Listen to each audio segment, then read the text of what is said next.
Dan pasti video penolakan ini akan viral lagi dan bisa jadi juga Bahar Smaik akan berkomentar dan ngamuk-ngamuk lagi. Nah, itu juga akan membuktikan bahwa memang betapa mereka kehilangan akal, tidak tahu menjawab tesis daripada Kiai Menuding Usman Al-Bantani.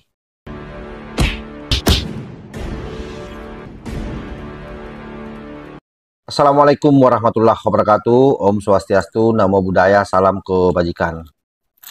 Sahabat-sahabat yang saya hormati dan saya banggakan dimanapun juga berada.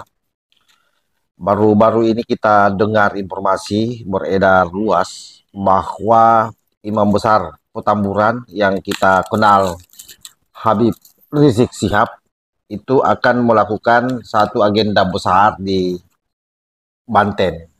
Di mana kita tahu bahwa Banten ini adalah merupakan wilayah kelahiran daripada Kiai Imaduddin Usman Al-Bantani, dan di Banten ini adalah juga lahir ulama-ulama besar. Apa yang dilakukan oleh Bung Rizik Syihab ini salah satu cara untuk memperlihatkan kekuatannya di Banten, bahwa dia memiliki massa yang besar seolah-olah dengan agenda beliau di Banten itu akan membuat para pribumi Nusantara akan gontar, terutama orang-orang Banten. Karena kita tahu sendiri bahwa yang terjadi hari ini diskursus soal gugatan terhadap kepalsuan nasab mereka itu memang dimulai oleh Kiai Imaduddin Usman Al-Bantani, yang memang kita tahu semua bahwa beliau lahir di Banten. Tetapi saya kira siapapun bisa melakukan upaya itu, terutama Imam Besar Petamburan, dan saya kira itu penting. Penting bagi Bung Rizik Syihab CS itu kemudian marah dan melawan terhadap orang-orang yang menganggap nasabnya ini palsu. Ya, kalau Kiai Imad mengatakan, saya pun kalau dibilangin nasab saya palsu, ya saya juga marah. Kan begitu. Jadi wajar. Dan Bung Rizik Syihab, saya kira agendanya jelas ya. Bagaimana dia memperlihatkan kekuatannya kepada masyarakat Nusantara, khususnya kepada orang Banten, bahwa dia memiliki pasukan yang besar dengan kegiatan yang dia akan lakukan di Banten nanti. Tetapi hal itu tidak berjalan mulus, sahabat. Kenapa? Karena kemudian banyak orang Banten yang menolak kedatangan Imam Besar Petamburan tersebut. Salah satunya ini saya akan cuplikan videonya, seorang pemuda yang begitu berani pasang badan untuk menolak Imam Besar. Ini bahaya ini, karena Imam Besar yang ditolak.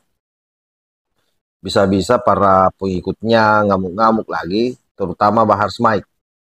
Karena kita tahu bahwa memang antara Bahar Smaik dengan Rizik Syihab ini satu paket. Eiffel to Eiffel, apalagi kalau dia ceramah, itu kurang lebih sama apa yang disampaikan, termasuk nada-nadanya. Coba kita lihat seperti apa video daripada pemuda ini yang begitu berani menghadang kedatangan Imam Bonsor Petamburan yang mau berkunjung ke Banten. Assalamualaikum warahmatullahi wabarakatuh. Saya Sudirman dari Taktakan, domisili di Kota Serang, Banten. Pada subuh ini 10 Juli 2024 menyatakan untuk menolak kedatangan Habib Rizik Syihab yang dalam setiap ceramahnya melakukan provokasi-provokasi terhadap jamaahnya, tidak mencerminkan kesejukan untuk mensiarkan Islam secara substansi. Ketika ada tokoh yang menyatakan nasab habaib itu terputus, tidak usul terhadap Kanjeng Rasul, seharusnya dijawab dengan cara-cara ilmiah, bukan dengan cara petantang betenteng, bukan dengan cara sosok mengarahkan massa. Dan ingat, pesan dari Abu Yahya tadi, ketika mau masuk ke wilayah Banten harus tahlil 10.000 kali. Itu yang harus dicatat. Pada intinya, saya menolak dengan kedatangan Habib Rizik Syihab jika kedatangannya ke Banten hanya untuk show kekuatan, show of force, paling hebat masanya. Dan ingat, kita adalah majority silent yang selama ini tidak tampil ke permukaan, dan saat ini sudah saatnya saya berbicara di publik untuk menyatakan bahwa saya tetap mengikuti dauh ulama-ulama yang memiliki pedoman keislaman yang murni, keislaman yang mengajarkan rahmatan lil alamin. Demikian. Assalamualaikum warahmatullahi wabarakatuh. Oke, saya kira jelas ya apa yang disampaikan oleh orang Banten ini, menolak keras kedatangan Imam Bonsor FPI ke Banten. Dan pasti video penolakan ini akan viral lagi dan bisa jadi juga Bahar Smaik akan berkomentar dan ngamuk-ngamuk lagi. Nah, itu juga akan membuktikan bahwa memang betapa mereka kehilangan akal, tidak tahu menjawab tesis daripada Kiai Menudin Usman Al-Bantani. Yang kedua sebenarnya kan sederhananya, kalau memang betul-betul yakin bahwa kalian ini adalah cucu Rasulullah Shallallahu Alaihi Wasallam, kenapa takut dengan tes DNA? Padahal kita tahu bahwa tes DNA itu untuk hari ini adalah sesuatu yang lazim untuk mengetahui garis keturunan kita, arahnya kemana. Tetapi itu juga sangat wajar, karena setelah dibuka hasil tes DNA para habaib di beberapa negara, termasuk di Indonesia ini sudah ada, yang tidak perlu kita sebut namanya, ternyata memang arah daripada DNA-nya itu mengarah kepada dukung daripada Firaun. Ya, memang sangat menyedihkan sebenarnya, menyedihkan sekali. Nah, cuma memang orang NU sampai hari ini masih banyak juga yang labil dalam melihat diskursus nasab ini. Kenapa? Karena ada juga habaib yang dianggap bagus, dianggap beradab, bermoral, mengajarkan agama. Tetapi jangan lupa bahwa ada juga orang yang juga bahkan disebut-sebut sebagai wali, tapi pekerjaannya hari ini memalsukan makam-makam. Itu juga paling berbahaya sebenarnya. Lebut, bagus tutur katanya, banyak pintar meyakinkan orang, tetapi memalsukan makam. Termasuk makam Sumonodingrat yang merupakan terah kedua daripada Mataram Islam. Itu saya kira juga sudah viral videonya, dan apa yang terjadi hari ini itu sepertinya mengulang sejarah bagaimana proses pemalsuan makam di Palestina yang dilakukan oleh orang-orang Israel di masanya. Lalu 100 tahun kemudian karena makam itu sudah ada di situ, datanglah mereka mengklaim bahwa ini tanah kami.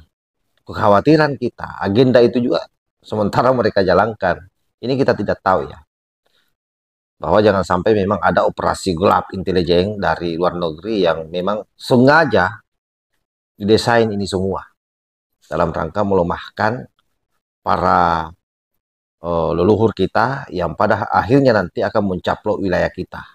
Karena ingat, pencaplokan sejarah adalah bagian daripada penjajahan sebenarnya dalam bentuk yang halus.